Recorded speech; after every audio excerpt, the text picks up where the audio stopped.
मित्रों, आज की प्रेस वार्ता में शामिल होने के लिए बहुत बहुत धन्यवाद। एक महत्वपूर्ण विषय है जिसके बारे में आपके सामने कुछ बातें रखनी थी। मित्रों, जब मैं छोटा था तब मैं थ्री मस्केटियर्स की कहानी बड़ी पढ़ता था। थ्री मस्केटियर्स शायद आपने भी पढ़ा होगा, परंतु आज टेलीविजन चैनल्स पर, न्यूज़ चैनल्स पर थ्री मस्केटियर्स ऑफ करप्शन देखने मिल रहा है। Three musketeers of corruption. सबसे पुराना मस्केटियर ऑफ करप्शन तो आप जानते ही है कौन है। AICC, all India corrupt committee, जो बन गई है all India confrontational committee. ED के सामने इनके नेता साइलेंट होते हैं और ये सत्याग्रह के नाम पर सड़कों पर वायलेंट होते हैं। यह है फर्स्ट मस्केटियर ऑफ करप्शन। फिर है सेकंड मस्केटियर ऑफ करप्शन, और वो सेकंड मस्केटियर ऑफ करप्शन ने एक नया मॉडल दिखाया है बंगाल में, TMC model, too much corruption model, the mountain of corruption model, the mountain of cash model. हर रोज एक नया माउंटेन ऑफ कैश दिखाई देता है टेलीविजन स्क्रीन पर कि किस प्रकार से इतना भारी भरकम भ्रष्टाचार किया गया, और वो भी किसके साथ? युवाओं के साथ जो रोजगार का अवसर खोज रहे थे, टीचर बनना चाह रहे थे, मतलब कि टीचर्स के साथ भी, और जो शिक्षा लेने वाले स्टूडेंट्स हैं, both the teachers and those who are taught, इनके साथ स्कैम किया गया।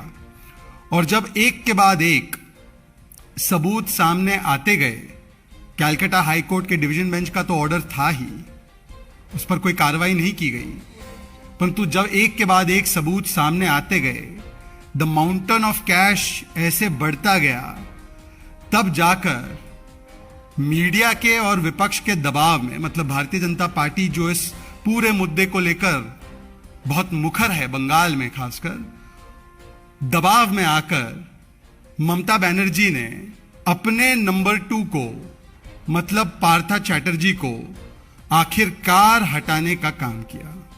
Finally, she took the decision to take her number 2 in government out of government after the mountain of cash and corruption kept piling up day in and day out.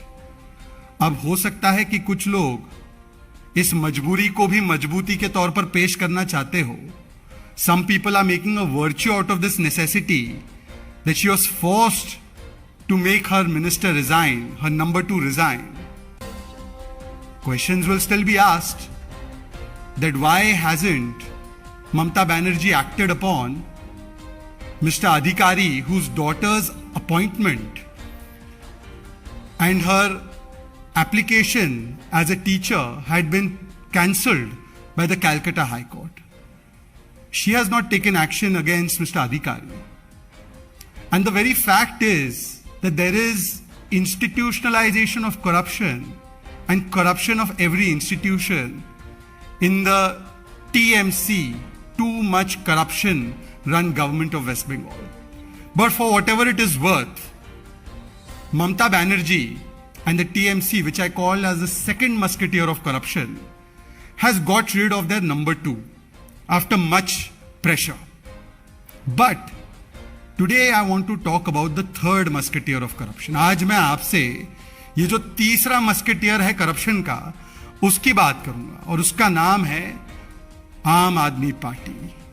आम आदमी party जो तीसरा musketeer of corruption है, और तीनों musketeers में एक समानता आप देखिए कि तीनों ही भरपूर भ्रष्टाचार करते हैं, फिर किस प्रकार से विक्टिम कार्ड खेलते हैं, सारी संस्थाओं पर दोष डालने का काम करते हैं और अपने पाप को छिपाने का कुत्सित प्रयास करते हैं। और आज मैं आपको तीसरे मस्केटियर मतलब आम आदमी पार्टी की कहानी सुनाऊंगा, क्योंकि कुछ दिन पहले आपको याद होगा कि थर्ड मस्केटियर ऑफ करप्शन, आम आदमी पार्टी के नेता अरविंद केजरीवाल टेलीविजन स्क्रीन पर आए थे। वैसे वो टेलीविजन स्क्रीन में ही आते हैं, ज्यादा विज्ञापन के माध्यम से आए थे शायद, मुझे लगता है। और आकर उन्होंने कहा, मैंने सत्येंद्र जैन की सारी फाइलें देख ली हैं जी, कट्टर ईमानदार है जी, ये उन्होंने आकर कहा। परंतु कल 27 तारीख को, परसों, कट्टर ईमानदारी का जिसका सर्टिफिकेट दिया जा रहा था, उसके कट्टर करप्शन और कट्टर क्रिमिनल बैकग्राउंड का एक फाइंडिंग और एक मुहर लगाने का काम दिल्ली के हाई कोर्ट ने किया है। और मैं आपको पढ़कर सुनाऊंगा दिल्ली हाई कोर्ट की डबल बेंच ने किस प्रकार से अरविंद केजरीवाल के दिए गए कट्टर ईमानदारी के सर्टिफिकेट को कूड़ेदान में डालकर यह बताया है कि सत्येंद्र जैन एक कट्टर क्रिमिनल बैकग्राउंड वाला व्यक्ति है। सत्येंद्र जैन एक कट्टर आपराधिक पृष्ठभूमि वाला व्यक्ति है। मैं आपको पढ़कर सुनाऊंगा, यह दिल्ली हाई कोर्ट का फाइंडिंग है और निर्देश है। Para number 23, page number 15, high court का ऑर्डर है। It is pertinent to note at this juncture that while it is not for the court to issue directions to the chief minister, जाहिर सी बात है court इस मामले में हस्तक्षेप नहीं करता, किसे मंत्री बनाना है नहीं बनाना है, जुरिस्डिक्शन मामले होते वो। It is the duty of this court to remind these key duty holders about their role with regard to uphold the tenets of our constitution. ये हमारा फर्ज है कि हम केजरीवाल जी को याद दिलाए कि संविधान की जो सिद्धांत है और मर्यादा है उसकी संरक्षण के लिए वो कटिबद्ध होने चाहिए।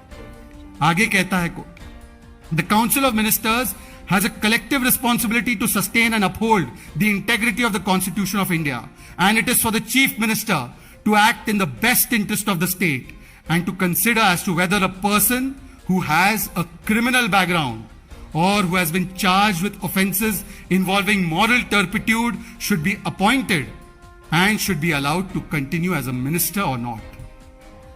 कोर्ट कह रहा है स्पष्ट तरीके से अरविंद केजरीवाल जी से कि हां, हम किसी का इस्तीफा नहीं ले सकते, परंतु हम आपको याद दिलाना चाहते हैं कि यह आपकी संवैधानिक जिम्मेदारी है कि जिस व्यक्ति की आपराधिक पृष्ठभूमि हो, जिस व्यक्ति को मॉरल टर्पिट्यूड के तहत जिम्मेदार पाया गया हो, ऐसे व्यक्ति को कैबिनेट में स्थान देना, मंत्री पद पर बनाए रखना, यह संविधान की मूल भावना के विपरीत है। आगे कोर्ट कहता है पैरा 24 में, good governance is only in the hands of good people. There is a presumption that the chief minister will be well advised and guided by the constitutional principles, जो बाबा साहेब आंबेडकर जी के प्रिंसिपल्स हैं। देखिए, केवल photo लगाने से बाबा साहेब आंबेडकर जी की आप आंबेडकर जी के अनुयायी नहीं बनते। उनके सिद्धांतों को कोट किया है कोर्ट ने, और कोर्ट कहता है बाबा साहेब आंबेडकर के शब्दों में, however good a constitution may be, it is sure to turn out bad because those who are called to work on it happen to be a bad lot. ये कोट किया है। बाबा साहेब आंबेडकर के इस बात को कोट करके एक संदेश पहुंचाया गया है कि एक सत्येंद्र जैन की आपराधिक पृष्ठभूमि है, दो उनके ऊपर मॉरल टर्पिट्यूड के एलिगेशंस लगे हैं, तीन वो एक बैड लॉट का हिस्सा है जिसकी खिलाफत बाबा साहेब आंबेडकर जी ने की थी और कहा था कि संविधान चाहे जितना भी अच्छा क्यों ना हो, अगर ये बैड लॉट के हाथ में होगा तो संविधान सही तरीके से इंप्लीमेंट नहीं किया जा सकता। और आखिर में पैरा 25 में कोर्ट क्या कहता है, the court whole heartedly agrees with the observations of doctor Baba Saheb Ambedkar and hopes that the chief minister upholds the trust reposed in him that forms the foundation of a representative democracy while appointing persons to lead the people. अब Arvind Kejriwal ji YouTube पे free video के माध्यम से या दिल्ली के जनता के गाड़ी कमाई से दिए गए विज्ञापन के माध्यम से या आपके 1-on-1 प्रेस कॉन्फ्रेंस के माध्यम से जरा मुझे यह बताइए कि इस आदेश के बाद स्पष्ट नहीं होता कि केजरीवाल जिसे कट्टर ईमानदार कहते हैं वो तो कट्टर क्रिमिनल बैकग्राउंड वाला व्यक्ति है, वो तो कट्टर हवालेबाज है, वो तो कट्टर आपराधिक पृष्ठभूमि वाला व्यक्ति है। अब मुझे बताइए केजरीवाल जी, क्या आपकी बात को माना जाए या दिल्ली हाई कोर्ट की बात को माना जाए? वैसे समझ में नहीं आ रहा कि पिछले 2 महीने से तो सत्येंद्र जैन रिमांड में है, कस्टडी में है, और उन्हें किसी भी कोर्ट से कहीं पर भी राहत नहीं मिली। इस पूरे मामले में अगर आप देखें तो उन्हें कहीं से भी किसी भी कोर्ट से कभी भी कोई राहत नहीं मिली है इस मामले में वर्षों से, और खास करके पिछले 2 महीने से जब से वो कस्टडी में है उन्हें बेल तक ग्रांट नहीं की गई है। इसका मतलब यह है कि प्रथम दृष्टया जो हाईकोर्ट ने कहा है कि इनकी आपराधिक पृष्ठभूमि है तो वो तो स्पष्ट होती है, साबित होती है, परंतु केजरीवाल जी ऐसी क्या मजबूरी है, ऐसी क्या मजबूरी है कि ममता दीदी तक अपने नंबर 2 को सैक कर देती है, इस्तीफा ले लेती है, परंतु आप अपने नंबर 2 को सैक नहीं कर पा रहे, उनका इस्तीफा नहीं ले पा रहे हैं। ऐसी कौन सी केजरीवाल फाइल सत्येंद्र जैन के पास है? ऐसी कौन सी फाइल्स है सत्येंद्र जैन के पास? Which files of Kejriwal does mister Satyendra Jain, the man with the criminal background, have that mister Kejriwal, who spoke about Kattar Imandari, whose entire call to politics has been about clean and transparent politics, about honest politics, is unable to get the resignation of a man who has been called as a hawalebaz by the High Court, who has been called as a man with a criminal background by the High Court. या ऐसे ही बता दीजिए केजरीवाल जी कि वो कौन सी files आपने देख ली, वो कौन से दस्तावेज आपने देख लिए जिसके आधार पर आपने सत्येंद्र जैन को कोर्ट से ऊपर जाकर कट्टर ईमानदारी का सर्टिफिकेट दे दिया। वैसे मैं आपको बता दूं कि पिछले 2 महीने से जब से सत्येंद्र जैन हेल्थ मिनिस्टर से हवालात मिनिस्टर बने हैं तब से वो वीवीआईपी क्रिमिनल बैकग्राउंड के हैं, क्योंकि उनके तो मिनिस्टीरियल पर्क्स अभी भी जारी हैं। तो मिनिस्टीरियल पर्क्स अभी भी दे रहे हैं केजरीवाल उनको, इस्तीफा नहीं ले पा रहे केजरीवाल उनका। ऐसी क्या मजबूरी है मिस्टर केजरीवाल? जरा बताइए हमें भी कि ऐसी कौन सी फाइल है उनके पास जिसके चलते आप उनका इस्तीफा ही नहीं ले पा रहे। क्योंकि आपको याद होगा इसी मंच से हमारे वरिष्ठ नेताओं ने कुछ सवाल केजरीवाल जी से पूछे थे तथ्यों के आधार पर, और उन सवालों का आज तक एक भी जवाब नहीं आया सत्येंद्र जैन के मामले पर। और इसीलिए मैं कुछ सवाल बहुत ही छोटे तरीके से, बहुत ही कंसाइज तरीके से उन्हें दोहराना चाहता हूं जो सवाल सत्येंद्र जैन पर उठते। Mister Kejriwal, are you denying that Satyendra Jain, with the help of shell companies and some of his close associates, laundered money to the tune of 16.39 crores using shell companies and Hawala entry operators?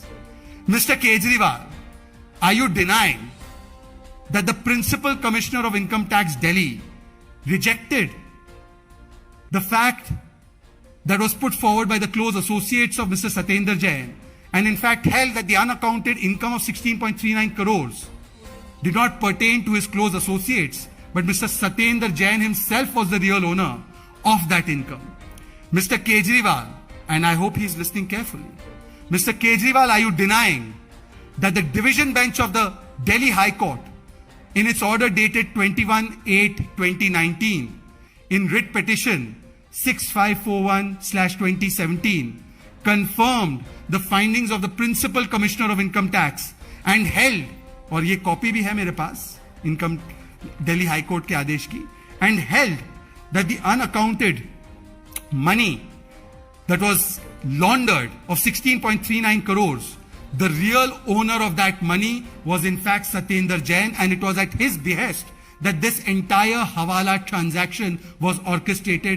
ये वो high court का आदेश है, ये वो high court का आदेश है। Mister Kejriwal, when you gave a clean chit to Mr. Satyendra Jain, I am asking you specifically, did you look at this high court order or did you not take a look at it? Please put all the documents that you have taken a look at and perused before giving a clean chit to Mr. Satyendra Jain as Kattar Imandar. Because the High Court of Delhi on 27th of this month has found that your Kattar Imandari ka certificate holds no value and that he is a man of Kattar criminal background. Is it true, Mr. Kejriwal, that Mr. Jain purchased 200 bigha of land in and around areas of Delhi with this unaccounted 16.39 crore money that was routed and referred to the shell companies beneficially owned by him? Is it true that by providing huge return on investment in the land in the vicinity of unauthorized colonies by Satyendra Jain, who was urban development minister, that was the main reason for the regularization of those unauthorized colonies by the Aam Aadmi Party? Is it true that the Aam Aadmi Party has a policy to appoint as minister and continue as minister a person who's engaged in the offense of money laundering, tax evasion and corruption? जो व्यक्ति money laundering करता है, हवाला करता है, tax evasion करता है और भ्रष्टाचार करता है, ऐसे क्रिमिनल आपराधिक पृष्ठभूमि के व्यक्ति को मंत्री बनाना और कंटिन्यू करना, क्या यह आपकी आम आदमी पार्टी की नीति है क्या? हां या ना? क्या यह सही है या झूठ है कि सेंट्रल ब्यूरो ऑफ इन्वेस्टिगेशन ने एफआईआर फाइल की है सत्येंद्र कुमार जैन और उनके एसोसिएट्स पर, उनकी धर्मपत्नी पर भी? यह prevention of criminal corruption act के तहत किया गया है। क्या यह सही है या सही नहीं है कि उनके खिलाफ चार्जशीट भी है, चार्जशीट भी फाइल हो चुकी है उनके खिलाफ, फिर भी आप इस्तीफा नहीं ले पा रहे? इज इट ट्रू और नॉट ट्रू कि जो ये मनी लॉन्ड्रिंग की गई 16.39 करोड़ की, उन पैसों के माध्यम से जो बहुत सारी लैंड एक्वायर की गई, उसको बेनामी ट्रांजैक्शन एक्ट 1988 के तहत अटैच किया गया और वो अटैचमेंट ऑर्डर रिकन्फर्म किया गया एपेलेट अथॉरिटी के द्वारा, एडजुडिकेटिंग अथॉरिटी के द्वारा? इज इट ट्रू और not that the enforcement directorate attached properties of 4.81 crores which was owned beneficially by Satyendra Kumar Jain under PMLA? इसमें एक भी मामले पर मिस्टर केजरीवाल कोर्ट से सत्येंद्र जैन जी को एक भी विषय पर राहत नहीं मिली है। क्या यह हकीकत है या यह झूठ है? और क्या कोर्ट जब आपको राहत नहीं देता है, उल्टा आपको हवाला के लिए और क्रिमिनल बैकग्राउंड के लिए दोषी पाता है, तो क्या यह वेंडेटा पॉलिटिक्स है, यह विंडिक्टिव पॉलिटिक्स है, या यह आपका पुराना घिसा पिटा विक्टिमहुड कार्ड है सत्येंद्र जैन को बचाने के लिए? मेरा सवाल है फिर से कि क्या आम आदमी पार्टी के नेताओं ने झूठ बात नहीं की कि सीबीआई ने और इनकम टैक्स डिपार्टमेंट ने क्लीन चिट दे दिया सत्येंद्र जैन को, जो कि कंप्लीटली कॉन्ट्ररी है जो चार्जशीट सीबीआई ने फाइल की है और इनकम टैक्स डिपार्टमेंट और बेनामी प्रॉपर्टी ट्रांजैक्शन एक्ट के तहत जो कार्रवाई हुई है उसके खिलाफ है, विपरीत है? अब सवाल यह पैदा होता है, अरविंद केजरीवाल जी, प्रत्यक्ष को ऐसे प्रमाण की आवश्यकता भी नहीं होती। हमने तो खुद अपनी आंखों से देखा था कि जिस प्रकार से the mountain of cash Arpita के घर से मिल रहा है, जो टीएमसी का स्कैम है उसका रिकवरी हो रहा है, वैसे ही आपको याद होगा मित्रगण कि 2.82 करोड़ ये नकद और लगभग 2 किलो सोना, ये सोना बरामद हुआ था सत्येंद्र जैन के खासम खास लोगों के घरों से, एस्टैब्लिशमेंट से, जो इनके साथ लगे हुए थे इस पूरे हवाला ट्रांजैक्शन में। परंतु सवाल यह कि जब the mountain of cash Bengal में दिखता है और ममता बनर्जी अपने नंबर 2 को सैक करने पर मजबूर होती है, अरविंद केजरीवाल अपने नंबर 2 को इतना द माउंटेन ऑफ कैश और करप्शन के बावजूद भी, the mountain of criminal background के बावजूद भी उनका इस्तीफा लेने से क्यों कतरा रहे हैं, क्यों घबरा रहे हैं? मुझे याद है कि यही जो डिफेंस है विक्टिमहुड कार्ड का और कट्टर ईमानदारी का, सबसे पहले उन्होंने जितेंद्र तोमर के मामले में दिया था। यही आकर उन्होंने कहा था टेलीविजन स्क्रीन पर आकर कि मैंने सब चीज देख ली है, फाइलें मंगवा ली है, फाइलें देखकर ऐसा लग रहा है कि जितेंद्र तोमर कट्टर ईमानदार और कट्टर देशभक्त है जी, और इनके पीछे तो देश की मीडिया लगी हुई है, देश की संस्थाएं लगी हुई हैं, ये तो बेचारे भले व्यक्ति है। कहा था या नहीं कहा था? केजरीवाल जी जरा इसका जवाब स्पेसिफिकली जरूर देना और डाइवर्ट करने की, झूठ बोलने की और एक नया झूठ उत्पाद करने की कोशिश मत करना।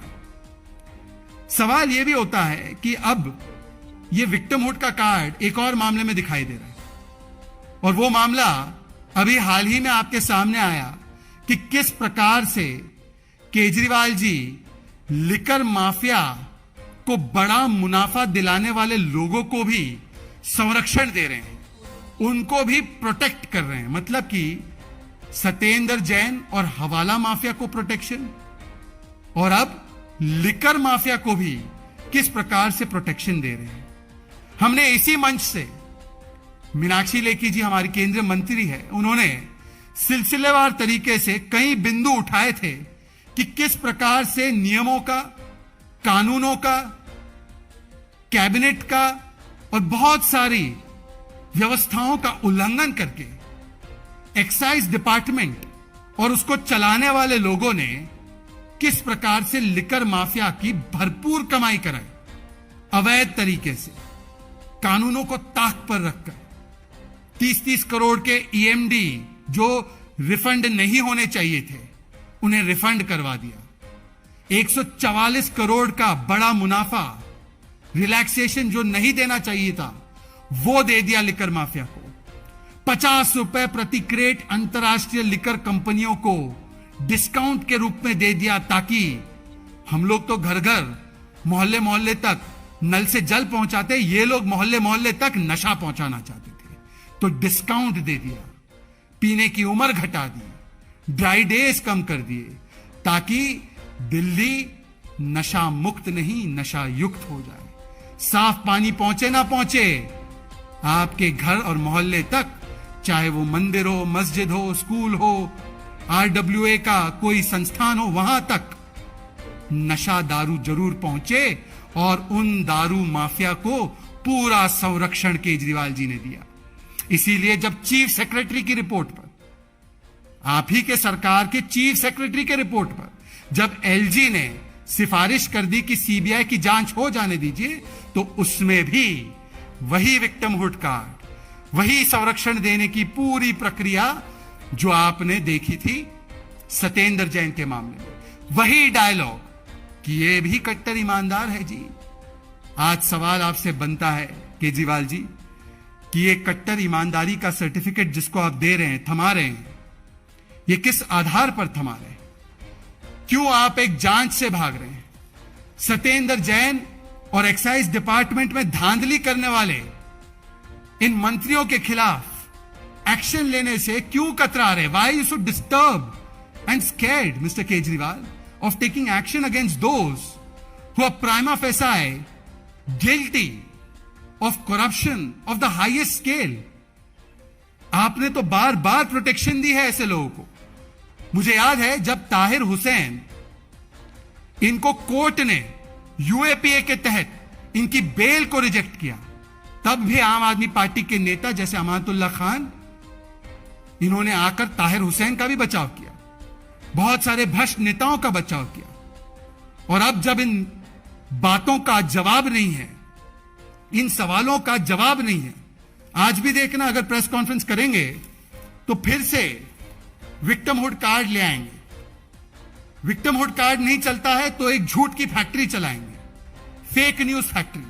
और उस फेक न्यूज फैक्ट्री में जो आपने देखा होगा कि अपने पाप पर पर्दा डालने के लिए एक फेक न्यूज चला रहे थे कि हमें विदेश नहीं जाने दे रहे, हमें सिंगापुर का सैर नहीं करने दे रहे। सोचिए कि जनता की गाड़ी कमाई से, देश के पैसों पर सिंगापुर जाने का, विदेश जाने का इतना उनको मन में लालच था, इतना उनको लालसा थी, और वो भी ऐसे कॉन्फ्रेंस में जो मेयर स्तर की कॉन्फ्रेंस है, जो मेयर के लेवल की कॉन्फ्रेंस है, पर उसमें भी झूठ बोला गया। उसमें झूठ यह बोला गया कि हमें जाने नहीं दिया जा रहा। अब मैंने देखा है कुछ मीडिया चैनल्स के माध्यम से यह खबर सामने आई है, और यह लेटर भी मुझे आप ही के मीडिया के माध्यम से मिला है। यह पत्र है सिंगापुर की मिनिस्ट्री का, 26 जुलाई का। सिंगापुर की मिनिस्ट्री ऑफ फॉरेन अफेयर्स ने पत्र लिखा है केजरीवाल जी को, और वो लिखते हैं इस पत्र में कि जो डेडलाइन थी, जब तक कि आपको भेजना था अपनी एप्लीकेशन, वो डेडलाइन थी 20 जुलाई की। हमने आपको 15 तारीख को भी रिमाइंड कराया कि डेडलाइन 20 जुलाई की है, तो हमें भेज दीजिए आप अपना एप्लीकेशन। परंतु आपने एप्लीकेशन जो भेजा वो डेडलाइन के बाद भेजा। मतलब कि जिस दिन पर ऑटोमेटिकली ये इनविटेशन जो सिंगापुर की तरफ से आया था उनको, वो एक्सपायर हो गया। The application, the invitation automatically expired on 20th of July. This letter has been written by the Singapore Ministry of Foreign Affairs that it has expired on 20th of July. You have not sent your application in time. Now on 26th July we are writing this to you and telling you that you are late in doing so, and we had reminded you on 15th July. तो जिन लोगों ने application ही deadline के बाद भेजा, जब invitation expire हो गया, अब वो इस पूरी बात का ठीकरा किसी और पर डालने की कोशिश कर रहे हैं। ये इनकी हकीकत है, ये इनके झूठ का स्तर है, ये इनके फेक न्यूज का लेवल है कि किस प्रकार से फेक न्यूज फैलाओ और अपना किया धरा किसी और पर थोपो, विक्टिमहुड कार्ड खेलो, और जो असली सवाल है सत्येंद्र जैन को लेकर, न्यू एक्साइज पॉलिसी को लेकर, उससे दिशा भ्रमित करने के लिए एक कंट्रोवर्सी मैन्युफैक्चर कर लो। वैसे मैं आपकी स्पष्टीकरण के लिए 2 और बिंदु डाल दूं। यह भी मैंने मीडिया से ही देखा है कि उसी समय पर यह मामला एमईए को भी पूछा गया था और उनके स्पोक्सपर्सन ने, मुझे लगता है 20 जुलाई को ही आसपास ये सवाल उनसे पूछा गया था, तो उन्होंने भी टेस्टिफाई किया, उन्होंने भी बताया कि अरविंद केजरीवाल की तरफ से हमें कोई रिक्वेस्ट आई ही नहीं है। तो मतलब रिक्वेस्ट आप इनविटेशन के एक्सेप्टेंस के डेडलाइन के 1 दिन बाद भेजे, फिर जब वो एक्सेप्ट ना हो तो उसका दोष आप किसी और पर डालें। और वैसे भी अरविंद केजरीवाल जी, आप गुस्सा है, आपको विदेश जाने नहीं मिल रहा है। गुस्सा तो इस बात का होना चाहिए कि भाई मेयर लेवल की कॉन्फ्रेंस में एक मुख्यमंत्री को बुलाया जा रहा है, तो क्या आपको वो मेयर स्तर का ही समझ रहे हैं? गुस्सा तो उसका होना चाहिए कि आप तो मुख्यमंत्री हैं दिल्ली के। यहां पर लोकल बॉडीज तो है, जैसे एनडीएमसी है, म्युनिसिपल कॉर्पोरेशन है, डीडीए है, वो अपने प्रतिनिधि भेज सकती हैं, कुछ मेयर्स जा सकते हैं। परंतु एक मुख्यमंत्री को मेयर लेवल की कॉन्फ्रेंस के लिए बुलाया जा रहा है, उसका गुस्सा आपको होना चाहिए कि आप मुख्यमंत्री के रूप में उनके द्वारा शायद माने भी नहीं जा रहे। कम से कम जब प्रोटोकॉल की बात होती है मित्रों, कुछ सेट प्रोटोकॉल होते हैं देश के विदेश नीति को लेकर। ये प्रोटोकॉल पे पॉलिटिक्स नहीं होती। ये जो स्थापित हमारे सिद्धांत होते हैं उसके ऊपर सियासत नहीं होती। आपको याद होगा 2019 में भी एक प्रसंग आया था कि केजरीवाल जी डेनमार्क कोपेनहेगन जाना चाहते थे, क्लाइमेट के रिलेटेड कॉन्फ्रेंस थी। उस समय पर भी रिजेक्ट किया था उनकी रिक्वेस्ट को इस आधार पर कि वो कॉन्फ्रेंस जो थी वो मेयर लेवल की कॉन्फ्रेंस थी। आपको याद होगा ये बात। उस समय मुझे याद है यूनियन मिनिस्टर थे प्रकाश जावड़ेकर जी, उन्होंने पूरा स्पष्ट किया था कि देखिए वो समिट मेयर लेवल का है। देश जब किसी प्रतिनिधि को भेजता है, चाहे वो मुख्यमंत्री हो, चाहे वो कोई केंद्रीय मंत्री हो, चाहे वो सेक्रेटरी हो, चाहे वो कोई भी हो, एक प्रोटोकॉल होता है, एक नियम कानून होते हैं, एक एस्टैब्लिश्ड रूल्स होते हैं, और वो 2014 के बाद के नहीं है, 2014 के पूर्व के भी है। ऐसे कई प्रसंग आपको पहले भी मिलेंगे और इसमें पार्टी लाइंस पर नहीं होता है। वो प्रोटोकॉल्स फॉलो करना ये अनिवार्य होता है। और उस प्रोटोकॉल के तहत उस समय पर भी एक मुख्यमंत्री को मेयर की कॉन्फ्रेंस में नहीं भेजा गया था। इस बार भी मुख्यमंत्री मेयर की कॉन्फ्रेंस में नहीं जा सकते। परंतु यह भी हकीकत है कि रिक्वेस्ट तो तब भेजी गई जब इनविटेशन ही खत्म हो गया। तो इसका भी जवाब केजरीवाल जी को देना चाहिए कि इतने झूठ पे झूठ, इतने झूठ पे झूठ क्यों बोले जा रहे हैं। और मैं आपको बताना चाहता हूं कि ये एक लौता झूठ नहीं है, ये मैन्युफैक्चर्ड कंट्रोवर्सीज की एक पूरी श्रृंखला है। अभी कुछ दिन पहले मैंने ही प्रेस वार्ता की थी वन महोत्सव पर झूठ। उससे पहले संजय सिंह ने, इनके सांसद है, इन्होंने एक वीडियो ट्वीट किया कि प्रधानमंत्री ने आउटगोइंग प्रेसिडेंट को रामनाथ कोविंद जी को नमस्कार नहीं किया, धन्यवाद नहीं किया, वो भी झूठ पकड़ा गया। आप लोगों ने ही वीडियो दिखाया, पूरा वीडियो, कि उसमें प्रधानमंत्री ने देश की ओर से किस प्रकार से सम्मानपूर्वक तरीके से रामनाथ कोविंद जी को धन्यवाद दिया और किस प्रकार से ट्विटर ने उनके इस ट्वीट को आउट ऑफ कॉन्टेक्स्ट झूठा करार दिया। यह दूसरा मैन्युफैक्चर्ड कंट्रोवर्सी। तीसरा मैन्युफैक्चर्ड कंट्रोवर्सी आपने देखा है इस विषय में। तो ये मैन्युफैक्चर्ड कंट्रोवर्सीज क्यों होते हैं? क्योंकि मैं हमेशा कहता हूं, और थोड़ा सा रेपिटेटिव हो चुका होगा ये, कि एबीसीडी मॉडल है इनका। A B C D model. A for advertising करो, भरपूर विज्ञापन दो, देते रहो देते रहो। 4200% विज्ञापन में खर्च बढ़ा है, सीएजी की रिपोर्ट कह रही है। बताइए। B for blame game. जो भी हो जाए, अपनी गलती का किसी पर ठीकरा फोड़ना जरूरी है। कभी एलजी पर, कभी मोदी जी पर, कभी पीएम पर, कभी देश की जनता पर, ईवीएम पर, सुप्रीम कोर्ट पर, सब पे, यूनाइटेड नेशंस पर भी फोड़ सकते हैं। किसी पर भी ब्लेम जरूर करो। अब इस प्रेस वार्ता के बाद देखना वो कोई और ब्लेम लगा देंगे एलजी पर। मैं आपको दे रहा हूं 1 घंटे में लग जाएगा। अब देख लेना, टाइम करना। सी फॉर करप्शन। करप्शन भी करना है और कवरअप भी करना है। करप्शन करते जाओ, लिकर में करो, फिर उसके बाद हवाला से करो, फिर उसके बाद एजुकेशन में भी करो, और उसका भी अभी खुलासा करूंगा। और फिर जब करप्शन करते हुए पकड़े जाओ तो चीखो, अरे हमें पकड़ लिया। मतलब ये कि भ्रष्टाचार मेरा अधिकार, भ्रष्टाचार मेरा शिष्टाचार, और कोई पकड़ ले मुझे तो मैं चिल्लाऊं अत्याचार अत्याचार अत्याचार। ये कैसा दुराचार, ये कैसा दुराचार है केजरीवाल जी? मतलब भ्रष्टाचार आपका शिष्टाचार और आपका अधिकार, ये नहीं हो सकता। और डी फॉर डाइवर्शन। अब देखना 2 घंटे में एक केजरीवाल जी आएंगे, वो आएंगे और कहेंगे एलजी ने मेरे साथ ये किया, मेरे साथ इन्होंने ये किया, मेरे साथ उन्होंने ये किया। और उसके बाद 2 घंटे बाद उनके प्रवक्ता आएंगे और वो कोई और नया मैन्युफैक्चर्ड कंट्रोवर्सी लाएंगे। वो बोलेंगे देखिए ये हो गया जी, देखिए ये हो गया जी। और फिर उसके बाद एडवर्टीजमेंट चलेंगे हर आधे घंटे से, चाहे पंजाब के हो चाहे और कुछ हो। हैप्पीनेस क्लासेस के एडवर्टीजमेंट चला रहे हैं जमीन पर हैप्पीनेस ग्लासेस। आखिरी बात कहूंगा, और यह बहुत महत्वपूर्ण विषय है क्योंकि युवाओं से जुड़ा विषय है। केजरीवाल जी इसका भी स्पेसिफिकली जवाब दे दीजिएगा।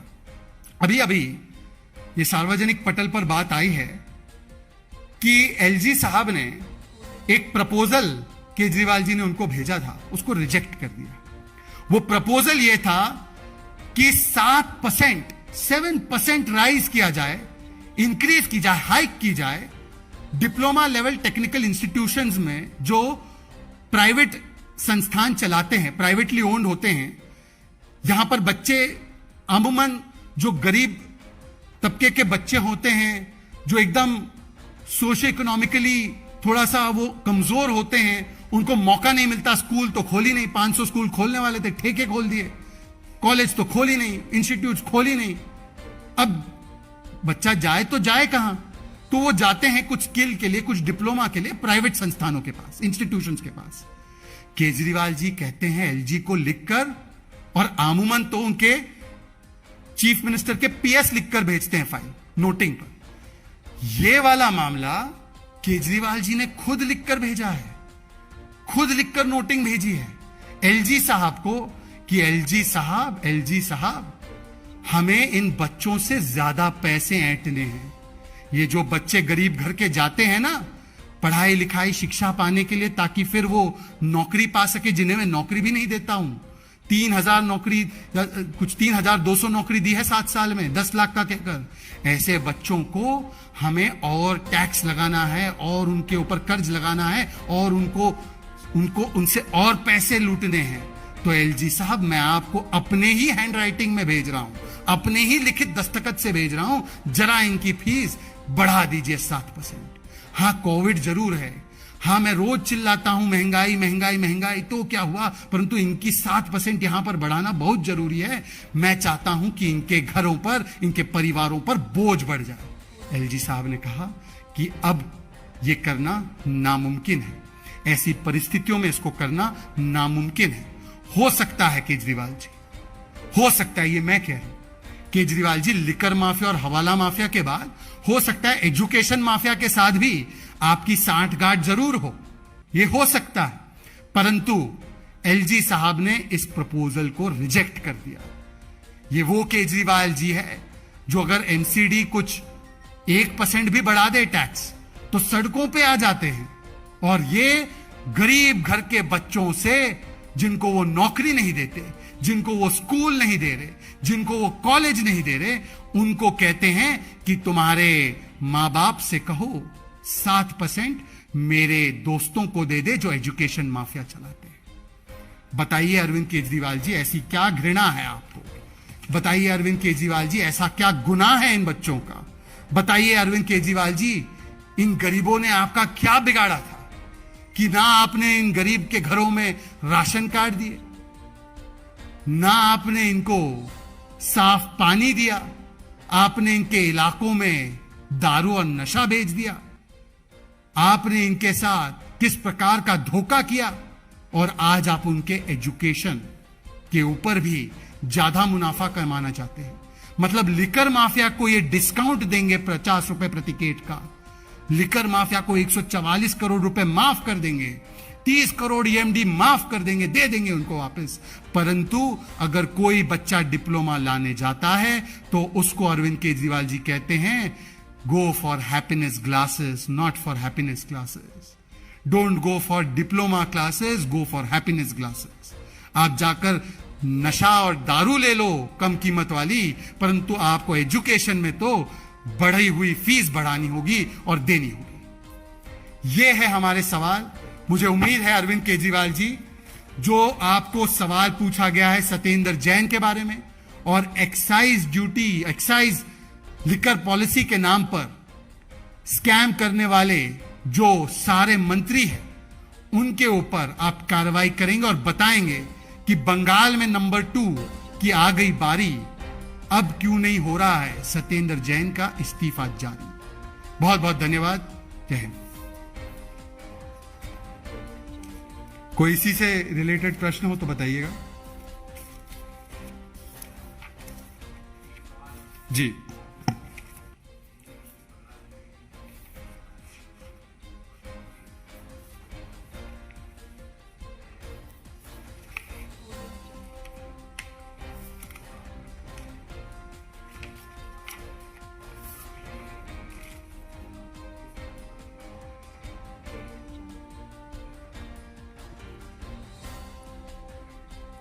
मुझे लगता है कि उन दो नेताओं को जो वो फेक न्यूज़ की फैक्ट्री चलाते हैं उसका जवाब हाईकोर्ट में ही जाकर देना चाहिए। ये कानूनी एक प्रोसेस है, उस